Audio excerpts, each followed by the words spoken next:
নতুন ভালোবাসা, নতুন মানুষ, নতুন স্পট, নতুন জায়গা খুঁজতে আবারও চলে আসলাম নতুন একটা ছোট্ট ব্লগ নিয়ে। বন্ধুরা কেমন আছেন? আশা করি সবাই ভালো আছেন। তো আমিও আপনাদের দয়ায় ভালো আছি। তো আজকের এই যে ভিডিওটা দিব, খুব সুন্দর একটা ভিডিও।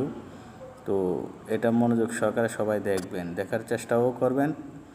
এটা তরি তরি বাংলাদেশ ব্রাহ্মণবাড়িয়ার আয়োজনে আমরা নদী দিবস উপলক্ষে একটা ছোট্ট একটা বনভোজন উদযাপিত হয়। উক্ত বনভোজন আমরা প্রথমে আনন্দবাজার নৌকাঘাট হইতে আমরা বাদুঘর বাজারে যাই। বাদুঘর বাজারে তিতাস নদীর তীরে আমরা এই অনুষ্ঠানটি পালন করা হয়। উক্ত অনুষ্ঠানে প্রথমে আপনার গোসল করানো হয়। গোসল করানোর পরে তারপরে ফল খাওয়ার একটা ধুম জমে উঠেছিল। ফল খাওয়ার পরে আমরা কিছু আলোচনা করা হয়। আলোচনা করার পরবর্তীতে আমরা আবার সিদ্ধান্ত নেই হরিপুর রাজবাড়ি যাওয়ার উদ্দেশ্য, এবং হরিপুর রাজবাড়িতে আমরা যাব এই সিদ্ধান্ত উপনীত হয়।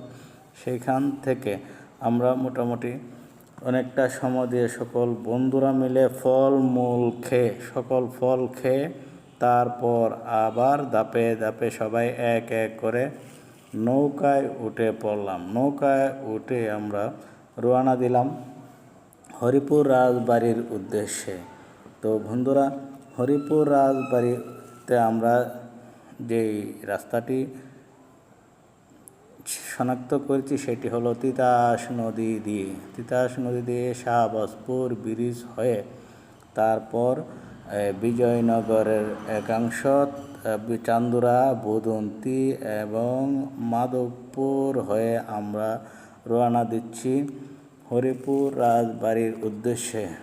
তবে অনেক সুন্দর একটা পরিবেশ ছিল, যে পরিবেশটা খুব একটা আনন্দ উপভোগ করেছি। এখন যেটা দেখতে পারতেছেন এটা হচ্ছে হরিপুর রাজবাড়ি। হরিপুর রাজবাড়ির ভিতরে আমরা যখন প্রবেশ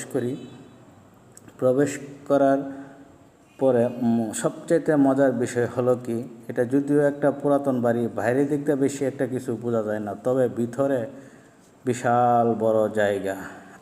সবগুলা আমাদের ভিডিওতে আমরা না নিয়ে শর্ট করে আমরা একটা ভিডিও দিলাম। তারপর আমরা হরিপুর গিয়ে ওইখানে গিয়ে সবাই গোসল দিলাম, খাওয়া দাওয়া করলাম। খাওয়া দাওয়া করে বাড়িটা ঘুরে দেখে সবাই আবার আমরা আমাদের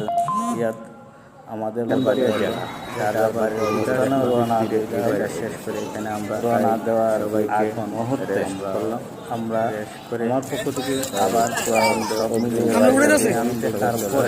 তারপরে এখানে বিশেষ করে কিন্তু আমাদের একটা